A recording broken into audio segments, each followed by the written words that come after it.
In the Bamiyan Valley in central Afghanistan, two huge Buddhas were carved into the side of a cliff overlooking the valley. The westernmost figure was the larger of the two statues. It stood at 175 feet. Before its destruction in 2001, the figure of a man wearing an ornately draped fabric stood in the alcove. The viewer is unable to decipher a face on the figure, but it is unknown whether it is due to erosion over time or if it is intentionally missing, but many speculate it was an act of iconoclasm. The eastern figure was the shorter of the two, but still stood at an impressive 120 feet and looked similar to the western Buddha. The figures were both carved in very high relief, with their feet carved in the round so pilgrims could circumambulate. Circumambulation is an important part of worship in Buddhism, where worshippers walk around a Buddha. The Buddhas were carved in the Bamiyan Valley, which was along the Silk Road, a hub of trade of both physical goods and ideas. Buddhism spread quickly along the Silk Road because you didn't need to go to a specific temple or church to practice your religion.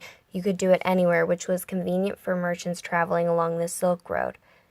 This led to Buddhist cave architecture. Buddhist caves cover the Bamiyan Valley, and nearly 1,000 can be found on the single cliff face where the Buddhas were carved. The Buddhas were influenced by the art of India, Central Asia, and even Hellenistic Greek styles. Ideas from these cultures were exchanged on the Silk Road to create the massive figures.